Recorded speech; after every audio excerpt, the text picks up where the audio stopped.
Hello friends, welcome to SSC crackers. और इस channel पे फिर से आपका बहुत बहुत स्वागत है।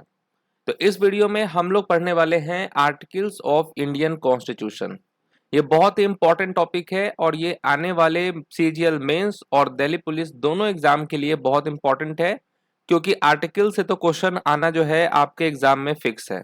तो आज हम लोग इस वीडियो में ऐसे क्वेश्चन डिस्कस करेंगे जो एग्जाम में बार बार पूछा जाता है ना। इस टाइप के क्वेश्चन जो है आप समझिए कि पूछा ही जाता है। तो हम लोग टोटल 50 प्लस क्वेश्चन यहाँ पर रिवीजन करने वाले हैं और एक क्वेश्चन फिक्स है कि यहाँ से पूछना ही है एग्जामिनर को, ठीक है। और इस बात की तो 100% की गारंटी है, इस 50 प्लस क्वेश्चंस में से एक क्वेश्चन तो आपके एग्जाम में रहेगा ही रहेगा।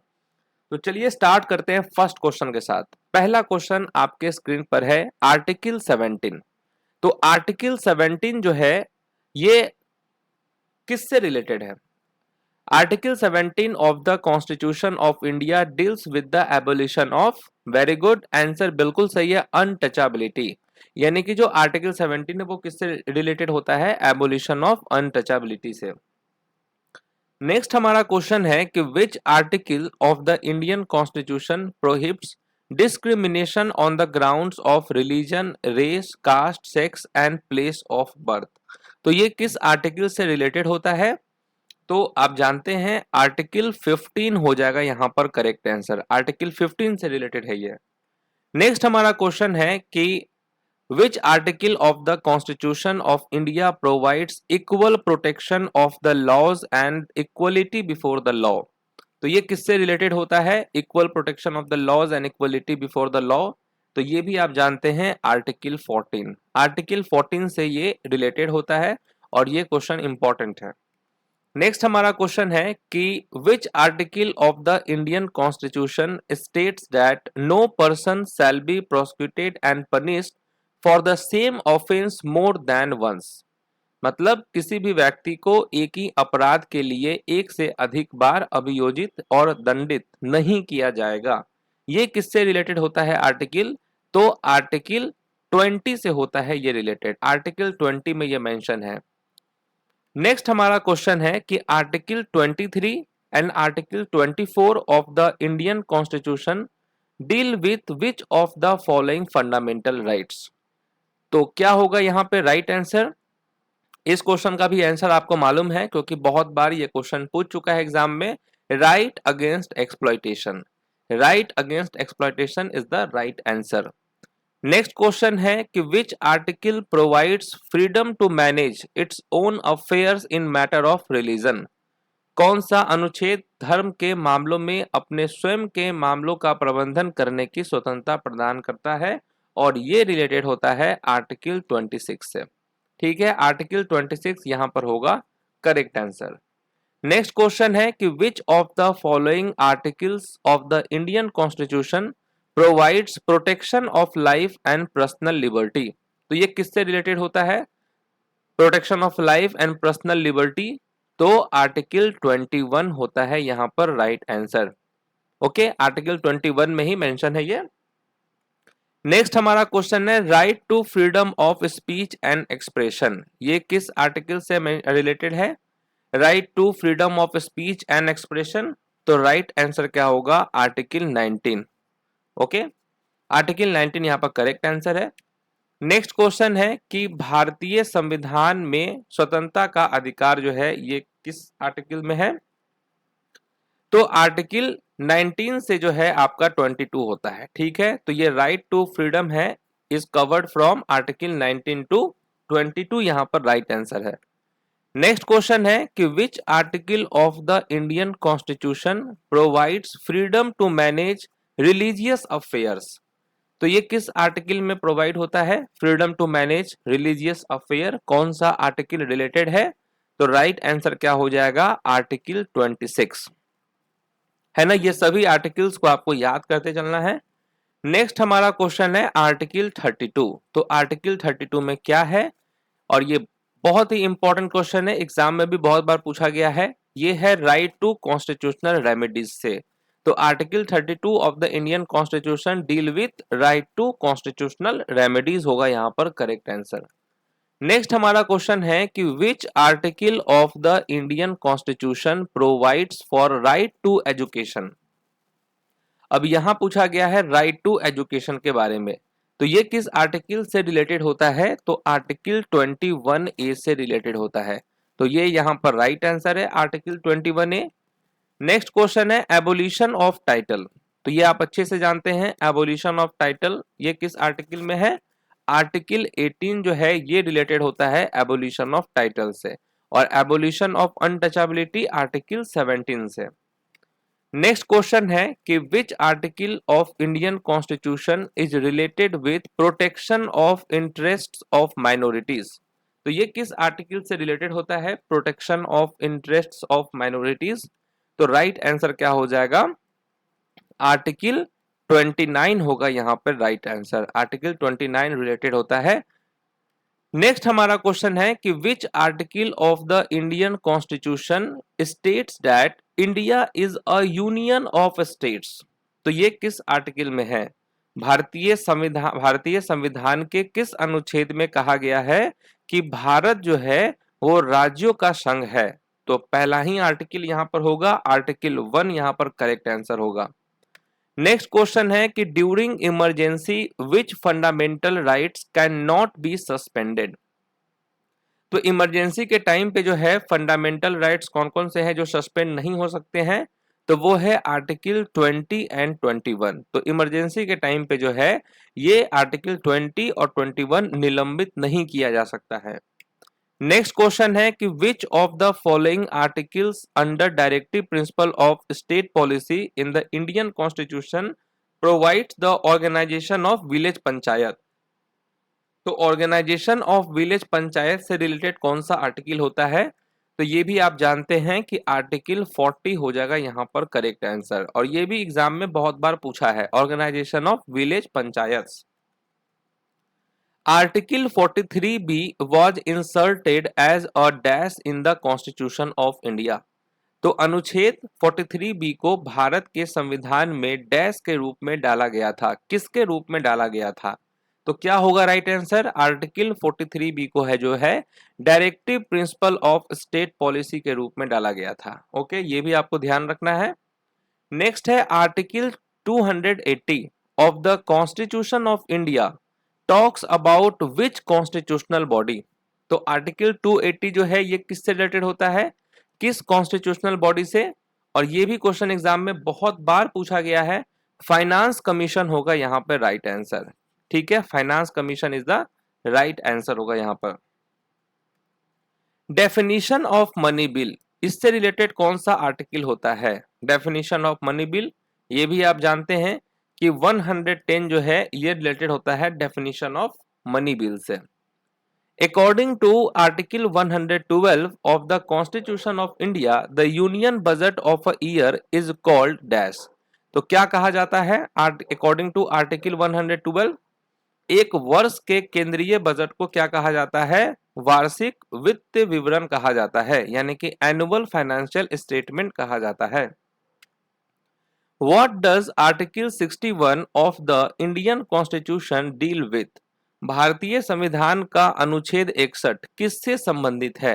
बहुत ही अच्छा क्वेश्चन है और इंपॉर्टेंट क्वेश्चन है, क्या होगा, तो यहां होगा इम्पीचमेंट ऑफ द प्रेसिडेंट। ये जो इम्पीचमेंट ऑफ द प्रेसिडेंट यानी कि राष्ट्रपति का जो महाभियोग है ये किस देश के संविधान से लिया गया था, तो यूएस के संविधान से लिया गया था। फंडामेंटल ड्यूटीज किस देश के संविधान से लिया गया था, तो ये यूएसएसआर से लिया गया था। ठीक है, नेक्स्ट है article dash of the constitution of India defines uniform civil code. अब देखिए एग्जाम में यूनिफॉर्म सिविल कोड ये बहुत बार पूछा गया है, ये इससे रिलेटेड कौन सा आर्टिकल्स होता है, तो आर्टिकल 44 जो है ये रिलेटेड होता है यूनिफॉर्म सिविल कोड से। नेक्स्ट है कि which article of the constitution of India provides that there will be governors of state, मतलब राज्यों के राज्यपाल होंगे, ये किस अनुच्छेद में प्रावधान है, तो ये है आर्टिकल 153 में। ठीक है, 153 आर्टिकल में क्या प्रावधान है कि राज्यों के राज्यपाल होंगे। नेक्स्ट हमारा क्वेश्चन है कि Which article of the Constitution of India states that there shall be a president of India? मतलब किस अनुच्छेद में कहा गया है कि भारत का एक राष्ट्रपति होगा? तो भारत का एक राष्ट्रपति होगा, ये किस अनुच्छेद में कहा गया है? आर्टिकल 52 में कहा गया है। और राज्यों के राज्यपाल होंगे वो 153 में कहा गया है। नेक्स्ट है कि which of the following post is a constitutional post under article 76 of the constitution of India? तो अंडर आर्टिकल 76 इसके अंडर में कौन सा पोस्ट आएगा? तो ये आएगा अटॉर्नी जनरल ऑफ इंडिया का। ठीक है, अटॉर्नी जनरल फॉर इंडिया यहां पर होगा करेक्ट आंसर। ये भी क्वेश्चन एग्जाम में बहुत बार पूछा गया है कि अनुच्छेद 76 के तहत एक संवैधानिक पद है, और वो कौन सा संवैधानिक पद है? भारत के महान्यवादी। नेक्स्ट हमारा क्वेश्चन है कि भारत के संविधान के निम्नलिखित में से कौन सा अनुच्छेद भारत के नियंत्रक और महालेखा परीक्षक के कर्तव्यों और शक्तियों से संबंधित है? यहां बात हो रही है ड्यूटीज एंड पावर की, किसकी? Controller and auditor general of India का। तो ये किस आर्टिकल में है? तो आर्टिकल 149 में ये मेंशन है। तो ये भी इंपॉर्टेंट क्वेश्चन है, याद कर लेना आपको। आर्टिकल 149 में किस चीज के बारे में डील होता है? ड्यूटीज एंड पावर्स के बारे में। किसका? तो controller and auditor general of India का। नेक्स्ट क्वेश्चन है कि article dash of the constitution of India deals with proclamation of emergency. तो इससे रिलेटेड कौन सा आर्टिकल है प्रोक्लेमेशन ऑफ इमरजेंसी से? तो आर्टिकल 352 हो जाएगा यहाँ पे राइट आंसर। ठीक है, 352। नेक्स्ट क्वेश्चन है what does article 360 of the constitution of India provide with? तो ये जो आर्टिकल 360 है ये किससे रिलेटेड होता है? तो ये भी आप जानते हैं फाइनेंशियल इमरजेंसी से होता है रिलेटेड 360। नेक्स्ट क्वेश्चन है कि the governor of state possesses the pardoning power under which article of the constitution of India? राज्य के राज्यपाल के पास जो है भारत के संविधान के किस अनुच्छेद के तहत क्षमादान शक्ति है? तो क्षमादान शक्ति जो है ये किस आर्टिकल में है? 161 में है। तो ये जो अनुच्छेद है 161 इसके तहत जो है राज्य के राज्यपाल के पास जो है क्षमादान की शक्ति है। नेक्स्ट क्वेश्चन है कि which of the following articles of the Indian constitution provides for an independent office of the controller and auditor general of India? अब बात हो रही है किसकी? इंडिपेंडेंट ऑफिस की, controller and auditor general of India का। तो इससे रिलेटेड कौन सा आर्टिकल होता है? तो आर्टिकल 148 होता है। समझ गए? तो ये भी आपको ध्यान रखना है। नेक्स्ट हमारा क्वेश्चन है कि भारत के संविधान का निम्नलिखित में से कौन सा अनुच्छेद भारत के राष्ट्रपति को सजा या सजा के मामले में क्षमा करने का अधिकार देता है? तो राष्ट्रपति के भी पास पावर होता है कि वो क्षमा कर सकते हैं, और ये किस आर्टिकल में है? तो आर्टिकल 72 में ये मेंशन है। ओके, नेक्स्ट है the fundamental duties are defined under which article of the Indian constitution? तो ये जो फंडामेंटल ड्यूटीज है ये किस आर्टिकल में डिफाइंड है? तो क्या होगा राइट आंसर? 51A हो जाएगा। ओके, मौलिक कर्तव्यों को भारतीय संविधान के किस अनुच्छेद के तहत परिभाषित किया गया है? तो 51A के तहत परिभाषित किया गया है। नेक्स्ट है कि निम्नलिखित में से किस अनुच्छेद के तहत संपत्ति के अधिकार को कानूनी अधिकार के रूप में स्थानांतरित किया गया है? ओके, तो यहां बात हो रही है राइट टू प्रॉपर्टी की। ठीक है, तो इससे रिलेटेड कौन सा आर्टिकल हो जाएगा? तो 300A होगा करेक्ट आंसर। ओके, तो राइट टू प्रॉपर्टी जो है उसको शिफ्ट कर दिया गया लीगल राइट, और कौन सा आर्टिकल रिलेटेड है? तो 300A। अब देखिए ये जो आर्टिकल है इंपॉर्टेंट आर्टिकल्स है, इसको एक बार आप रिवाइज कर लें क्योंकि यहां से क्वेश्चन आता है आपके एग्जाम में। तो रिवीजन करना है एक बार कि आप जानते हैं कि 52 किससे रिलेटेड होता है? प्रेसिडेंट ऑफ इंडिया से, और उनके इलेक्शन के बारे में है जो है दिया हुआ है इलेक्शन ऑफ प्रेसिडेंट, वो होता है आर्टिकल 54 में। और जो इम्पीचमेंट का जो प्रोसीजर होता है प्रेसिडेंट के ऊपर जो होता है इम्पीचमेंट का प्रोसीजर, उस वो रिलेटेड होता है आर्टिकल 61 से। तो ये तीनों आर्टिकल आपको ध्यान में रखना है।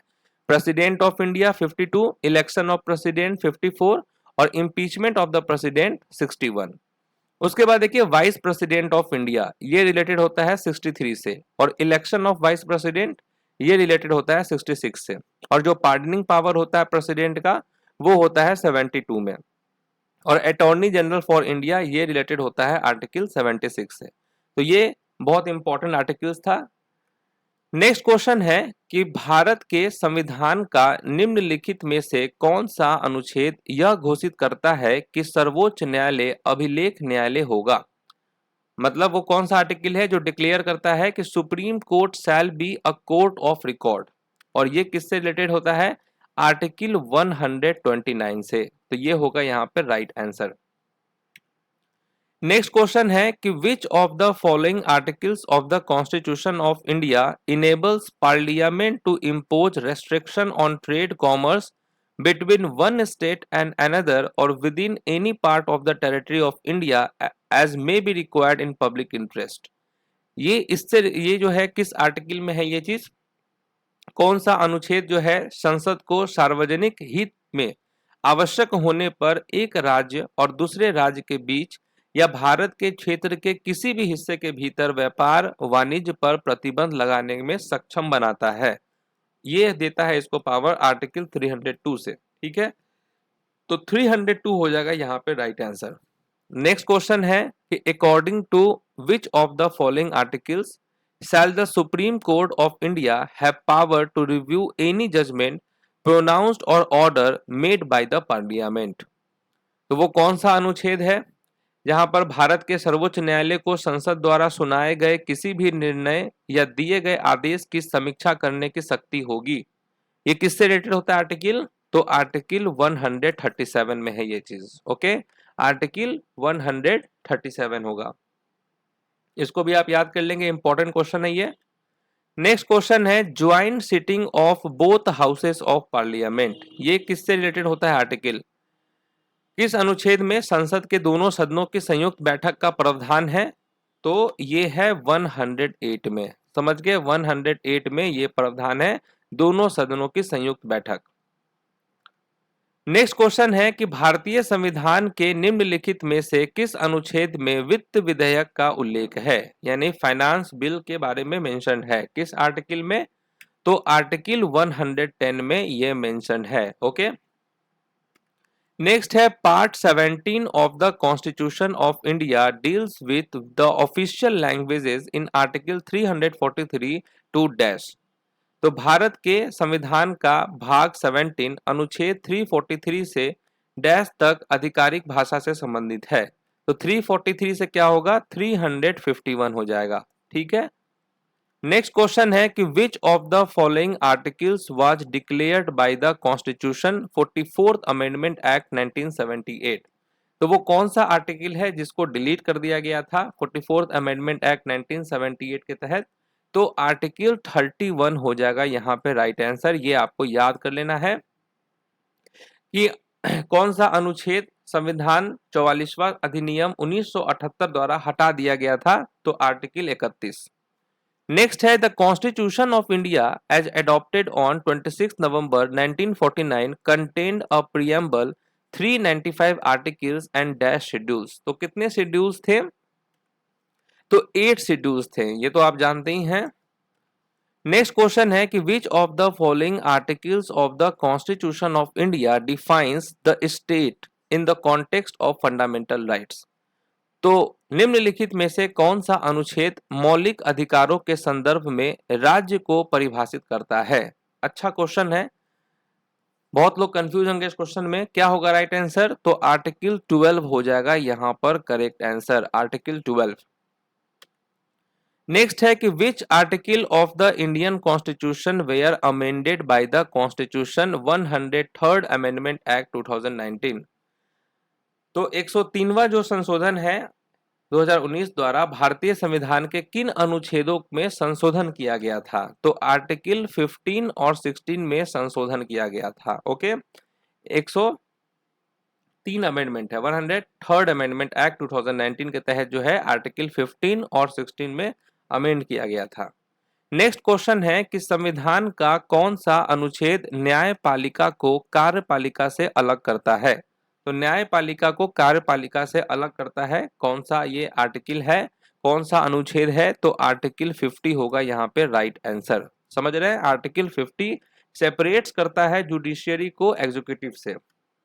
नेक्स्ट है कि भारत के संविधान के निम्नलिखित में से कौन सा अनुच्छेद संविधान में संशोधन से संबंधित है। तो यहां बात हो रही है अमेंडमेंट इन द कॉन्स्टिट्यूशन की, और किस देश के संविधान से ये प्रोसेस लिया गया है अमेंडमेंट इन द कॉन्स्टिट्यूशन, तो साउथ अफ्रीका से लिया गया है, ये आप जानते होंगे।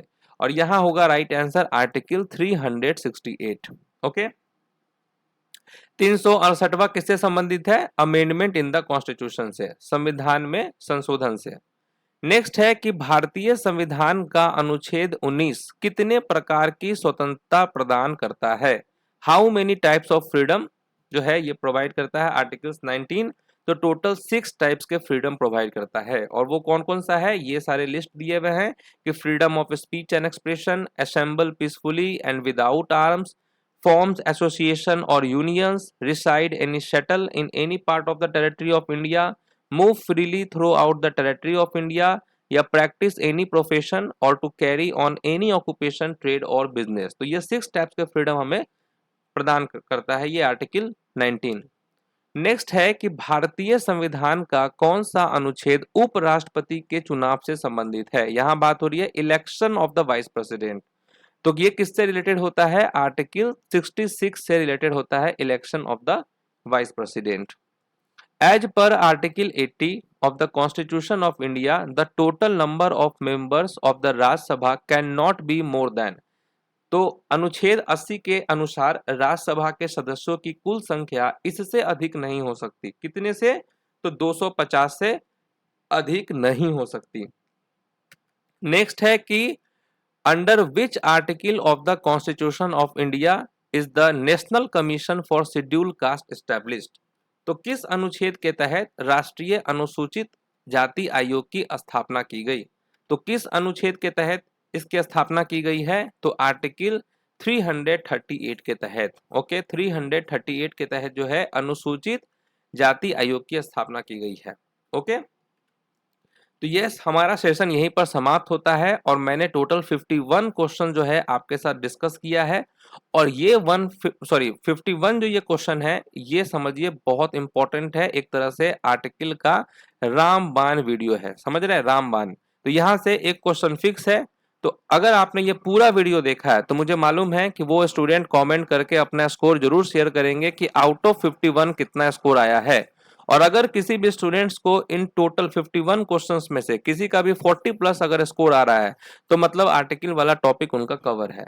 तो सेशन अगर आपको अच्छा लगा हो तो लाइक जरूर करेंगे, शेयर भी करेंगे। तो मिलते हैं आपसे नेक्स्ट जो है वीडियो में, तब तक के लिए जो है ऑल द बेस्ट।